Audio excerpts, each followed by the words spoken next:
Back again. We are back again. DLS way.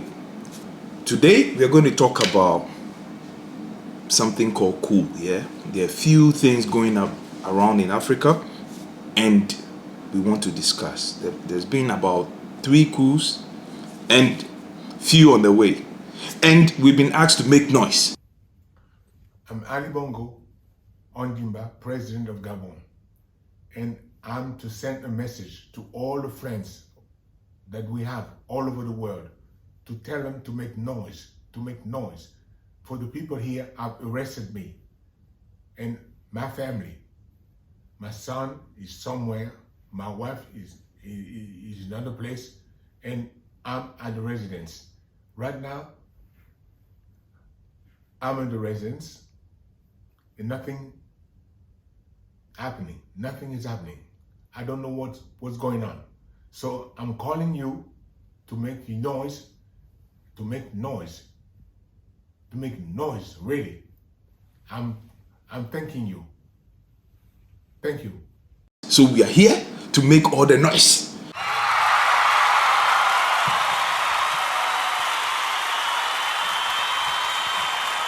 Yeah, so stay tuned.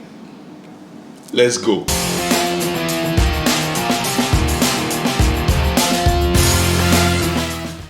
Let's go. Make noise. Hey, make noise. Make noise. Make noise. Make noise. Listen, welcome back to DLS. We've been asked to make noise, and we are trying to make the noise. My brothers, there's been a lot going on in the continent of Africa, especially coup related. And one of the president asked us to make noise. I want to have your take. Yeah, that is an interesting way to start. I will make noise, but not in his favor. Okay. I'll make noise for the people. The question is, make noise for what exactly? Is it for his release from captivity or what? Because the most important thing now is, why is he in captivity, right? Mm-hmm. If your own people, your own citizens were okay with whatever you were doing, right? Your form of governance, your I don't know, philanthropy, your lot for your nation. I don't think this would have happened. So who are you really trying to appeal to make noise on your behalf? That is the question, right? And then let's not forget something that is quite striking, because he's the president or leader of a French-speaking country, right? So what are you speaking English for? Yeah. So you're trying to appeal to your Western friends to come to your aid. Community. Literally, that's what you're trying to. Yeah. The same people, your people, are trying to fight you against. Mm-hmm. I think with that, it just means that he knows that he doesn't have any home support. Probably only his village supports him. Quite obvious, yeah. So if he's addressing his people in their language, French, it's not going to have any impact, because he knows himself that nobody's going to come to his aid. I think that's why he was speaking English and asking his international friends to make noise. And to get to that point, it means that even before the coup, he knew deep down himself that he had lost trust with the people. Otherwise, he won't take that route, asking for people to make noise in English. So if you know that you have lost the trust of the people, then why do you keep staying in office? I mean, okay, you know what you're doing is bad for sure. It's very interesting, because I wanted to ask you guys before even making the noise. Do you actually agree with the coup and the state of before the coup, the state of the country, and then what led to the coup? Do you actually support or agree with it? Well, for me, let me start by saying Gabon is not a country that I know much about, and it's not one of the countries where you would normally research anything about, because it's not doing anything extraordinary. Right. It's just an ordinary country, just like most countries are. So I didn't know much about Gabon, but after the coup d'etat, I saw videos of people rallying on the streets supporting the coup makers, the military, and that's when I really saw and started to research some statistics. A population of 2.1 million, which is relatively really small. Some cities in Africa, like Accra, for instance, is 5 million people or something, which means that the whole country of Gabon has a smaller or a lesser population than the city of Accra. And the country is rich in oil. But what I saw in the videos, the roads, basic amenities, they were lacking. So just by looking at that, I can understand why. I don't have all the details, but I can understand why this coup might be justified. Because just by what I saw on the TV, it just tells me that not much is being done to the expectation of the people. It is very interesting because if you look at the population, the population, they are about 1.1 or 1.2. 2.1. Oh, sorry, 2.1. Yeah. If you look at 2.1, this my city, my small city I am in. Yeah. If you look at the infrastructure, they don't have the resources. Yeah. Gabon, countries like Gabon and Mali's have. Yeah. But if you see the rate of development, and the development already, you ask yourself, why is it that our leaders they lack that foresight? Why?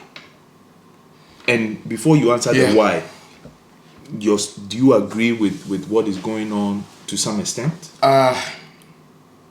It's really hard to say you agree or disagree because it's not. I don't think that is really what we need to focus on. I think it's more about the populace, right? Yeah. It looks like they are fed up, and it looks like they are super excited about the coup, right? We've seen it. I mean, they're in the streets jubilating and supporting what the military is doing. So at the end of the day, I feel like it's the same old mantra, or whatever you choose to call it, that there is a natural selection to things, right? If a predator overhunts its proximity or its its area of or territory, right? Sooner or later, they're gonna run out of food, right? Because you're overhunting, right? You're taking more than you're supposed to take, so that puts things out of balance. So naturally, things are gonna reset by some means, or naturally get to reset. So I feel like it's one of those things that it's meant to happen. I think it's kind of like way overdue, but I think it's meant to happen, and it's just started. And for me, actually, honest, I feel like it should have started a long time ago. Because I always call these African leaders like megalomaniacs. It's like, they feel like they're untouchable. They've been doing it for so long. That's what I was going to say. That impunity. Exactly, right? To them, so. It is entitlement. Yeah, exactly. Yeah, because I love that word. Right. Yeah, because they have this playbook they've been running for so long, and it's worked for them for a long time, right? Keep giving the people hope. Do not really do anything. It's like give them a little bit of something. They get okay with it. They vote for you back. Put you back in power again, and the same thing kind of like replace over and over again. So at the end of the day, whether it's justified, unjustified, I look at it from a standpoint of the citizenry. Do they like what's going on? It seems they do. Right. Because even if you look at the core values of democracy, for the people, by the people, whatever, with the people. So whatever happens should be in the interest of the people. Exactly, that's what I'm trying to refer to. So if the people unanimously say that, well, unanimously here doesn't mean 100%. Of course, there are some people who are going to support it. Yeah, but that's the whole point of democracy, right? Exactly. Majority wins. So. Exactly. So if the majority say this is what we want, that's what should prevail. And I think action actually speaks a lot of the words, right? They're not actually talking. You can literally see it in the streets. Yeah. They're very jubilant. They're super excited about what's going on because it looks like people are really going through it. People are really suffering, right? Like you said, of all the resources they have and all this leaders being in position for so freaking long. I remember you asked me this question, one time when we were talking about a different topic. Yeah. And I told you it is wickedness. Wickedness. Yeah. The question is, why with all these resources, the leaders tend to not try to even develop the country for the citizens to profit from? Why? I think that's where I'm saying that it's been like that for many years. Lack of accountability, and the systems are so broken recently a former US president was actually prosecuted by ordinary state prosecutors, and he was actually taken to jail symbolically, not that he stayed there for months, but he has gone to jail. That's what it means. We don't have systems where prosecutors can even touch that immunity thing. They can't even, you're even scared because we don't have any system that even protects the prosecutor. So if I'm a prosecutor, I'm afraid to prosecute a government official because I'm going to be hunted, my family, whatever. You're going to destroy my business, my career and all that. But in developed economies and in developed countries where they have systems that work, you can't turn around, even if later if you become a president, you can't witch hunt that person who persecuted you, because the person is protected by certain laws, you know, so they are not free to persecute you no matter who you are. But in our case, even the prosecutor and the prosecutors, the judges or whatever, who we call the system, are arguably corrupt. Or they're in the same bed. I mean, so exactly. It comes back to like, okay, exactly. It's about what's the word again? It's nepotism. Nepotism and hegemony and all that. Because so it's like at the end of the day, you are all in the same boat. So who gets to prosecute who? Right. Yeah. And needless to say, it's like they get super scared to do that because you feel like, what if you are out of power tomorrow? Yeah. Right? Yeah. You're gonna repeat the exact same thing I did to me. Yeah. Exactly. So why is the fear exactly of right? So that cascade effect, they do not want that. They want to Yeah. like, you know, keep it to a very limited standard of like, you know, okay, if you're an average or an ordinary citizen, you get penalized for a lot of stuff. Right. Yeah. If you're in government, you get away with a lot of stuff. Yeah, it's really sad. I So mean, so with actually what is going on, it is spreading. Every single day or every month, it looks like something will happen somewhere. Do you think it should spread to some other countries, and which country would you? This one, I'm just trying to put you on the spot. Yeah, I'm trying to put you on the spot. But for me, let me answer the question. Yeah, sure. I think it should, because, and this is my reason. You have to travel to understand. Actually, you don't need to travel to understand, because now there's social media. Yeah. There are so many platforms you can see what other countries are doing with less resources for their people. And this is where this one is coming from, a little bit of bitterness or sadness, if I have lack of word. The thing is, those countries that have developed and are still developing, they don't have what we have. Yeah. Yet they take 90% from us. Right. And yet we turn around and go to those places and they treat us like basically animals. Like dirt, Yeah. You understand? So where do I put the blame? On the leaders, no doubt. Good. So if I have to look back and I will put it on my leaders, my country, because they failed me. Yeah. So if you failed me, how can I correct it? That is what I'm saying. I just hope that it will not spread to not bloodshed that we don't want. Yeah, exactly what I wanted to say. Yeah. My point is, I would accept if it spreads as long as there's no bloodshed. That's my thing. No matter the circumstance, no one should have to die. No one should have to And die. I like how they're going about it now. Yes. They go early in the morning, stay at home, don't go out. It's just like you don't have security anymore. Yeah. Your office is closed. Yeah. Someone has taken over. They make the announcement on TV. Yeah. Nobody dies. Yeah. And the good thing is, because people, like you said earlier, people are so fed up of it. Yeah. Nobody's resisting. Everybody's actually supporting, to the point that ordinary citizens will support coup plotters, who everybody knows can be bloody. But what is the reason behind?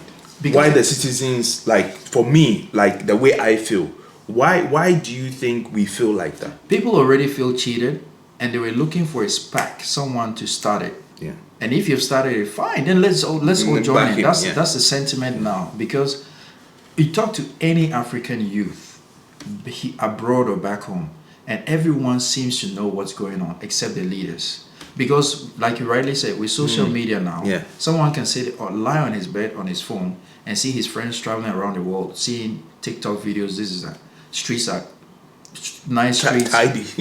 People are working, people are earning money and all that. People see all these things and they keep questioning themselves. Why is it that it's only happening elsewhere? Yeah. And they go further and research and realize that, these people don't even have this and this and that, but they're able to achieve this.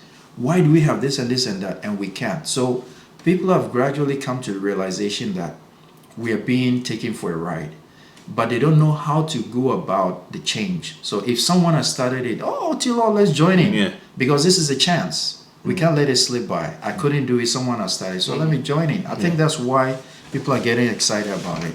Yeah. Yeah, I mean, if I would speak to that, I think it's two things. One, exposure to literacy, right?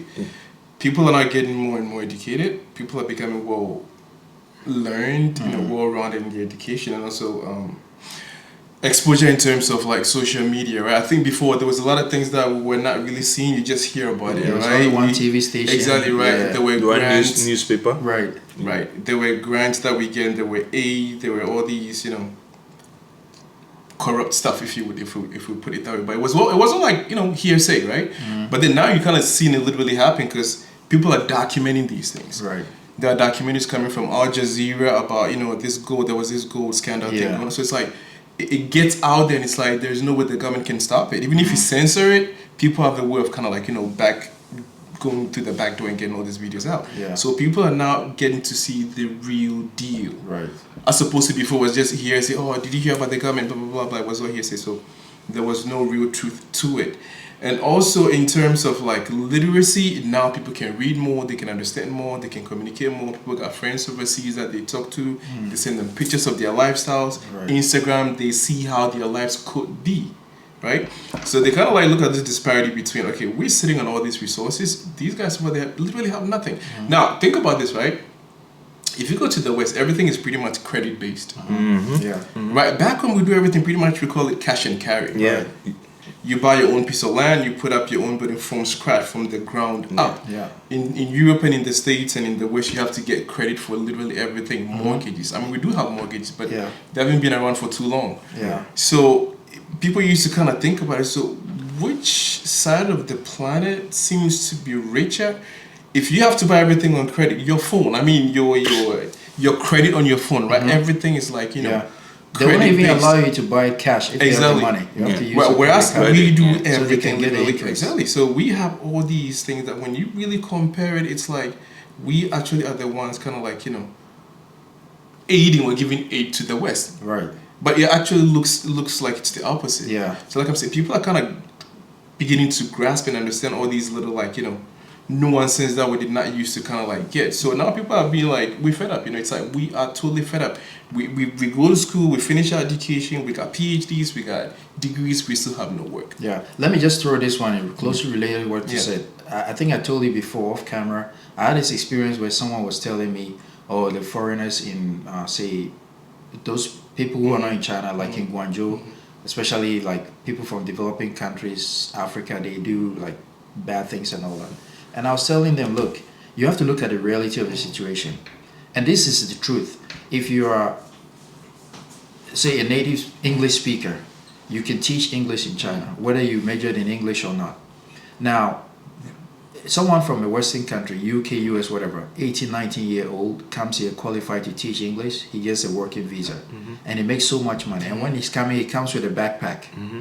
He gets the money, he repatriates it to pay his student loan, buy a house or whatever. I could be wrong, but so these are we've worked with some of these people, yes. So I can speak of facts on that. These are what we've seen and heard from them.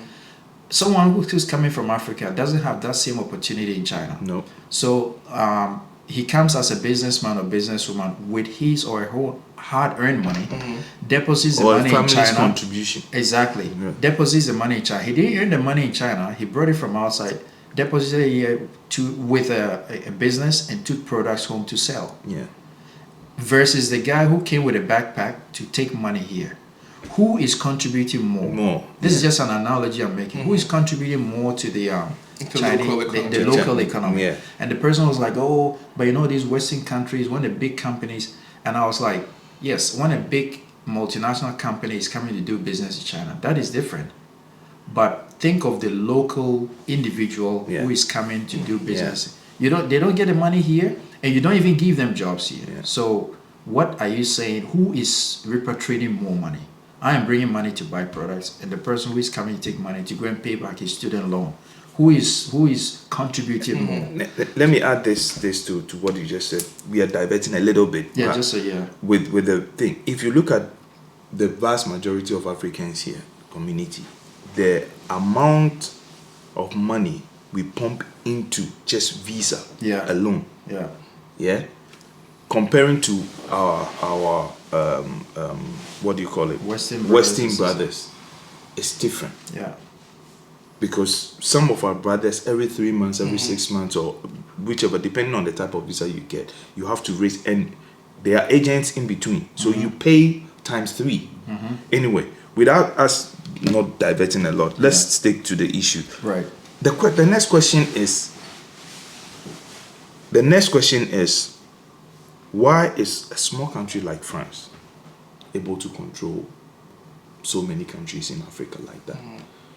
I know there's a link between colonial stuff, but it's been years.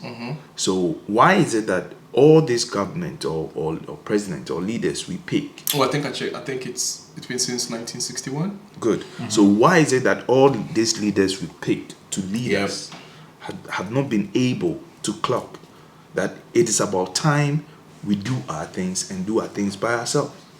You know what? Interestingly, when you observe, Africa as a continent has a lot of resources. They say statistically 30% of the world's resources are in Africa, and the rest are shared among all other countries. If you observe, the Francophone countries kind of have more resources than other countries. It's true. Because they are about, I forgot the number, how many, just West Africa, how many countries speak French? I mean English. Just a few. Ghana, Nigeria, Liberia, Sierra Leone. The rest all speak French. And interestingly, the French-speaking countries have large deposits of natural resources. Okay. If you look at a country like France, cold climate, you don't hear of them endowed with as many natural resources. So for me, the main reason I can see that they are still holding on to that tight relationship is so that they can feed their resource needs from these countries. So if you don't keep that tight, close relationship, they can decide now what they want to do with their resources, and they can decide how much they give you. So in order for you to be able to get what you want, you have to stamp your foot on the ground and keep that relationship so that you can get the resources to do what you want to do. Because recently one politician was saying, like I think it's a European politician, saying that without Africa, France is nothing. And this is not far-fetched. Everybody knows this. Because look at iron, all these minerals that they use for their, like all these, Airbus is French. For manufacturing planes, cars, and all these things they source from Africa. I mean, it's just like Ghana. Ghana is second largest producer of cocoa. Cocoa and cocoa. Yeah. How is it that Switzerland or Belgium are known as the chocolate headquarters of the world? But you don't see a single cocoa tree there. Where are they getting it from? From these two, Ghana and Cote d'Ivoire. So it's the same case as in France. So I believe that, to answer the question, the main reason why France has stayed so long is the resources. If you look at these countries, why would France want to have close relationship? There's a big difference. What can France possibly gain from Burkina Faso or Niger if not for resources? Because they have nothing else to give. They can't provide military help. They can't provide anything. Human resources. It's a resources, I believe.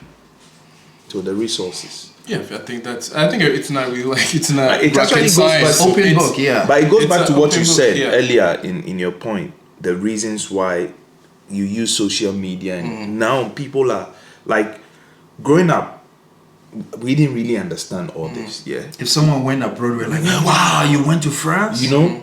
But now with social media, we kind of this car tie or this phone or this tie, this that. It wouldn't be possible if not this country in Africa or this village in Ghana. You understand? Yeah. So how is it that this village that is producing all this for you to be comfortable, you are enjoying all this wealth, you've used it to develop yourself, but then the money, quote unquote, you claim you deposited or you paid for the goods or whatever, it is not used to develop the people.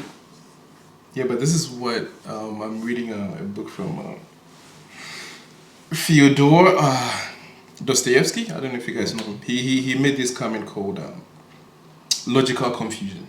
Right? This is some of the stuff, right? It's like it makes sense to a degree, but then you start getting confused. It's like, why is this happening? Yeah. Because if you think about it, like especially people from Africa, we've been treated as like second-class Class citizens of the citizens, world, yeah. right? We've all been through it. So you get to like, you know, a destination, you always get whisked aside, right? Yeah. 15 minutes of interrogation yeah. for no particular reason, right? Yeah.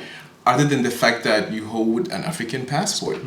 And then you see your Western counterparts just walking through, just, you know. Yeah. And it's sometimes really, really embarrassing. You stand, you look like you literally look like a criminal. Yeah. And the worst part of it is actually like, you know, an African country doing it to another African. Yeah. Yeah.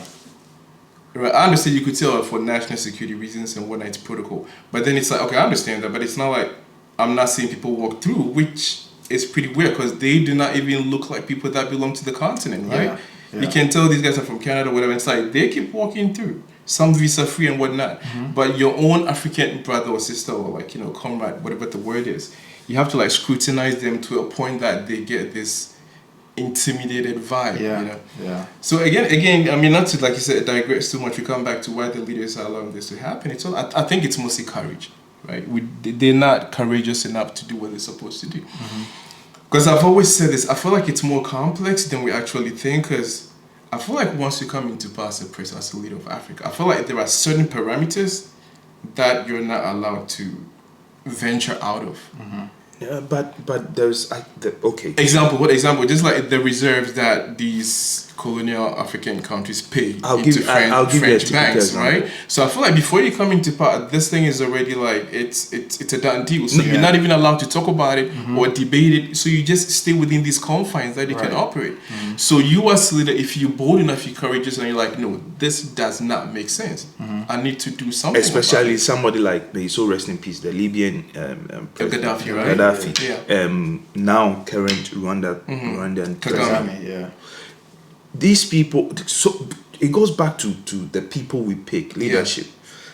You have to be ready to You have serve to be your courageous. people. That's what I'm saying. It takes a lot of courage. Yeah, because the question is, if you're coming in to fight for me, they when they are doing politics and stuff, they use this. We'll fight. They have to list what they want to do. Yeah. That is what we have to start as citizens. We have to start demanding from them. Yeah. List what, because like you said, some of the rules or deals have been agreed already. Yeah, for years. Yeah. So these are the rules already. We know. But what if you come in? What are you going to change it so that it will benefit us? Oh, you mean the new leaders? Yes. But they cannot. Because they all follow in the same playbook, like I'm saying, right? I mean, think about it. The coups that are happening, who are the ones creating or going about these uprisings? The military. Because they have this discipline and this, set of principles they go by. Yeah. So they're the only ones who got the courage and the balls to do what they need to do or what needs to be done. Yeah.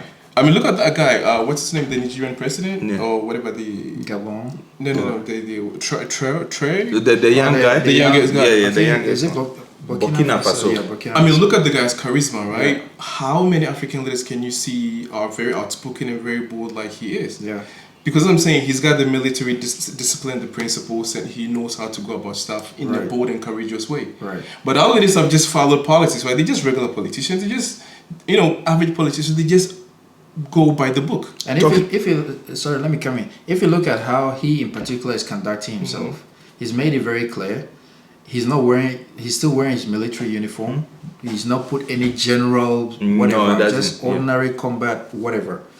And he's talking to the youth, traveling around the country, interacting with people and telling them practical things. One thing that he said that resonates with me is he said that what they're doing in these countries is not just for Burkina Faso or Niger or whatever. He said it's a wake-up call for all the youth. They are young people and they can see that we're not in the right direction. So he's calling on everyone to jump in and do your part. And he's also promised the youth in Burkina Faso that if you want to start a business or a trade or something, they are coming up with policies to waive the taxes and give you support to create your own thing. These are some of the things that the leaders should have been doing. So if he, as a military guy, can come out of the military and even reason like this, then it just tells you that he has a good had a good plan for the country. He's not taking the position as sitting in the office. He's moving to the grassroots and telling them what we have to do. And that's what we should have been doing a long time ago. So he's in trying to push a different agenda, right, that will help the citizens. Exactly. Why is it that the ECCA is imposing sanctions on or trying to invade or trying to put sanctions? Well, there's on ECC, that's Economic Community of Central African States. And then the, what do you call it? What is the name? Okay, you answer the question. The name will come. Yeah, I mean, just like ECOWAS, right? Economic Community of West African States. This is Economic Community of Central African States. And the thing is, they're imposing these sanctions because, like I said, they all need to fall in line, right? Because at the end of the day, they stand to lose aid, they stand to lose. That's what I was going to say. Grants, they stand to lose a lot of stuff if they do not back their Western friends. You know, so this is the problem that I keep talking about. They've been playing by the playbook so much and for so long that they have no concept of what is right from what is wrong. Right. Because they get their pockets stuffed, right? They don't feel what the average citizen feels. Their kids go to school abroad, they go to the best hospitals, they drive the best cars. So they cannot relate to the average Joe. Exactly. So that's what they do, certain things that they do. Because why are you literally, like you say, imposing sanctions? Do you really understand why they did what they did? Why is the coup happening? Have you actually sat, have your whatever meetings and understood what went into this uprising? Were the leaders doing what they were supposed to do? And if this group who imposing all these sanctions, I give you a loan.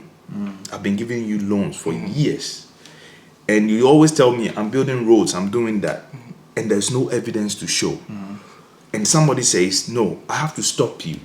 Then you stop him, you say, this is what I want to do. Instead of me supporting you, I say, no, I'll sanction you. I'll not give you the money again.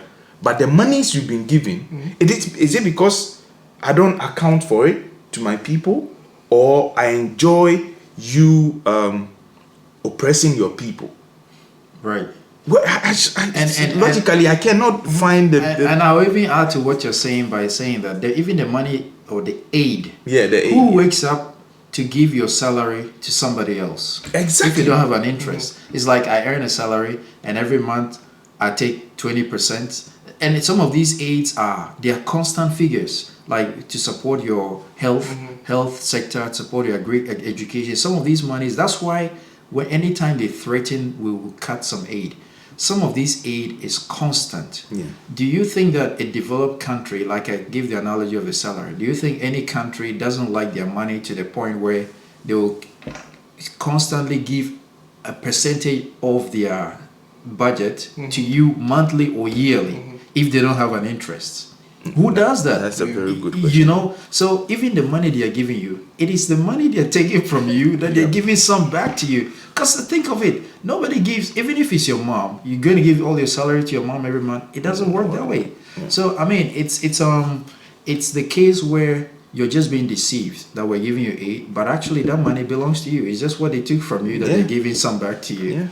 If from really like an observant standpoint, you can see a trend. Every time a country gets sanctioned for something, I feel like that country must be doing something right. It's always the same thing.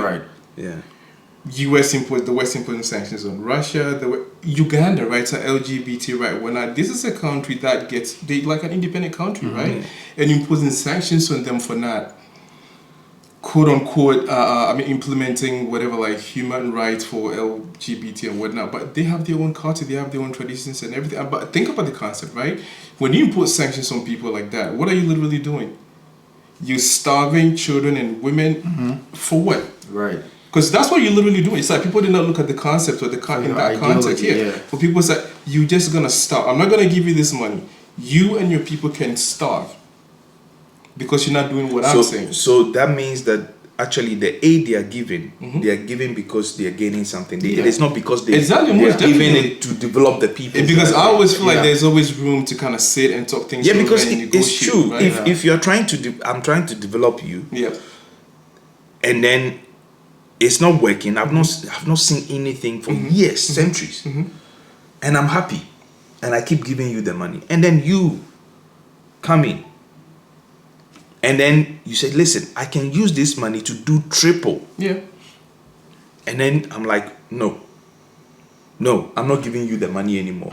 The money I said I was giving, I've been giving to this guy. I know he hasn't been accountable, but I'm not giving it to you to help those same people you claim you are helping. Yeah, there are certain instances. Maybe I feel like sanctions might work, but I'm yet to see any instance that it actually helps. Because if you think about the ECCAS or whatever, this is exactly what they're doing, right? We're gonna stop giving you, we're kicking you out of the ECCAS, and it's like you guys are on your own, right? That's what I'm saying. So think about it, your own, like, you know, neighboring country, right? You're gonna stop the kids, you're gonna stop the women, you're gonna stop, like, you know, the youth. You don't care what happens to them, right? Just because this military is trying to do right by their people. If you really want well for these people, don't you come around, like, you know, sit around the round table, like, talk things about, try to find amicable solutions, right? Why are you sanctioning them? For what? And even one of the Coup leaders said he knows if we go down, we did our analysis and we knew that if we go down this route, we're going to be banned from many things, we're going to be sanctioned, but they were like, we don't care. So if someone can speak to that point, then it means they really know that whether you give us aid or not, it's not helping us. So we might as well do it on our own. It proves that he hasn't. Yeah. But that's what I'm saying. That's the thin line between courage and what? And that also goes to mean, I mean, if you look at the aid that is given, usually the aid is in terms of money. Yeah. And when we get the money, because we don't produce much, where does the money go? It goes back into the same system. Because they know you're going to buy a flight ticket, the money goes to Europe or America. Because we don't have our airlines. You're going to order like sugar, whatever, it's going to go back. You're going to order computers, it's going to go back. So they don't care giving it to you because you're going to use it, you're going to buy from us anyway. So if it comes to the food, I don't think any African country, upon all the problems, really imports corn or whatever. Maybe there's importation of rice and all that, but the staple foods that we Africans eat, most of it we produce ourselves. So as long as it doesn't affect feeding the people, I don't see a problem with sanctions. Well, you can say, okay, we're not going to give you enough money to buy maybe other things that you need. But frankly, I don't know for sure, but I think that 90% of the time, the foods that people eat in Africa is produced in Africa. I stand to be corrected. Maybe you can talk of wheat and all that for making bread and other things that are imported. But most of the foods we produce ourselves. So if someone says it's sanctioning you, I don't really see the big deal. Like, as long as you can feed yourself. Yeah, but it's that same thing with Museveni, the Ugandan president, said, right? It's like, he doesn't care. He got a call from the IMF saying they're going to stop funding certain things. Like, hey, we don't care. Uganda's big in Africa, like, you know, fertile, so we can, you know, it's all about empowering the citizenship to follow. It's all about courage. This is what I'm saying. Every great country or nation that developed had it hard, right? They had difficult times. You always got to go through that. And that is the problem. That is the problem with some of the citizens in Africa. The fear of the unknown. Right. It's what has really held us back. Right. Because everybody, listen, if people are complaining daily, like my cousin said to me, he said, listen, if you don't have money and you go to the hospital, you will die in Ghana. Even if you have money, you still might die. The possibility is even high. That's how poor the infrastructure is. Exactly. And you think about it, and you look at what we have as a country, and you're like, how is it possible? I mean, look at one annoying thing. Before we continue, right. If you give your presentation, just add your final touch, and then we wrap up. Right. Oh, okay. Yes. So continue. Yeah, I mean, if you look at a whole country like Ghana, with all the resources, and our GDP is even more than that, but we go to an international financial organization to borrow $3 billion. What is $3 billion to Ghana? I don't get it. Our GDP is about, I think the last time I checked was like 12 or 15, $16 billion. I stand to be corrected. But we are struggling for months just to borrow. We're going to pay back to borrow $3 billion. And if you think of $3 billion for a country, it's not much. But if you think of what $3 billion can do to change the fortunes of the people. and you know within your heart that that money won't achieve anything. It's just going to be used to service interest on loans and all that. And then you ask, why are we even worrying ourselves? Because you know it's not going to produce any interest, any profit. We'll expend the money and we'll go back again. So it just tells you that you become a laughing stock. They are coming for $3 billion, a whole country, where even just one of your resources is worth way more than that. Yeah. If you're taking that money to build, say, okay, we're going to build railways a lot throughout the country, I'll be on the street supporting the government because I know that what you're doing is profitable. It will bring back the revenue within the but year. You take that money, we don't know what happens. So if there is a coup d'etat, why won't I go and support? Because I see that you're just playing with our lives, you know. Yeah, my final word would be, I mean, if you look at the Middle East, you see all these countries like saying Qatar, Dubai, blah blah blah. They all leverage their natural resources, and we see where they are today, right? So I feel like that's what we got. We have to leverage what we have to get what we want. Democracy, we keep talking about it, right? These uprisings. I mean, no country ever develops on charity, on aid, and on what? Goodwill or handout. It's impossible. Mm-hmm. So my thing is, all these people sanctioning all these uprisings and the military, blah, blah, blah. At the end of the day, are they critically assessing what is going on with the people? Because there's a difference between the people saying, hey, we do not want this, they're protesting against the uprisers, right? Against the military. Mm. That you're going to be, okay, the people do not like that. And also, like, I like this new trend of, like, the bloodless coups, right? Mm-hmm. I think it started with Mugabe. Mugabe also got ousted the same way. Because, you know, it kind of draws a line between this stigmatization that people call Africans, like, you know, primitive and backwards and, you know, all these bad words, right? Yeah. That we're like, you know, savages, blah, blah, blah. Especially, like, when you look at countries like Somalia and places that have been really, really, like, been terribly affected by wars and coups. Mm-hmm. But these are, like, bloodless coups. So that's why I'm saying I'm all for it. And from the actions that you see from the native, like, the locals, the indigenous on the ground, you could see they're happy. Everyone's they're like, okay with it. They literally accelerated. So I'm like, who am I to say it's not a good thing? Right. Because we all come from these countries and we know what our people, our friends, our family, they're going through back there. Right. You literally got to support them every paycheck you get. Mm-hmm. Listen. So we've been asked to make noise. To each their own, yeah. So to each their own, whatever they do is up to them. We've been asked to make noise, and this is the noise we're making. We might make sense, we might not make sense, but we all can see where our countries in Africa is heading. We can see, because we cannot have all these beautiful resources all over, and yet suffer, being looked down upon. Mm-hmm. Everywhere you go, they feel like you are coming. They tell you in your country, do you even have rice in your country? Right. They always see you to be taken. Yes. You can't contribute anything. They see you as a useless soul walking on earth. Mm-hmm. These are facts. Right.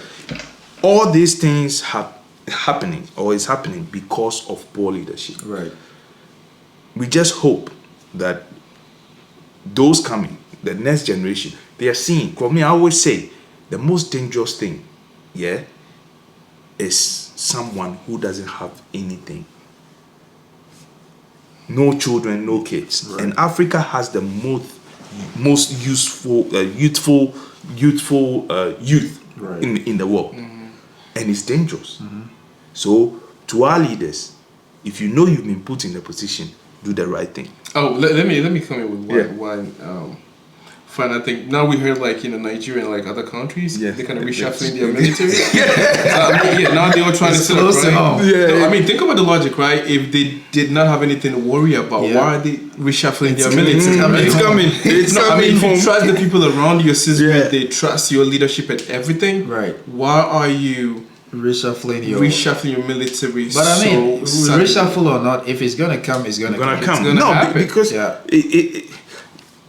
it smells. Yeah. It smells so bad. Like if you look at the continent, it smells so bad, but yet it's the most beautiful. Right. You know, and it all boils down to poor leadership. Anyway, we've been asked to make noise. This is our noise.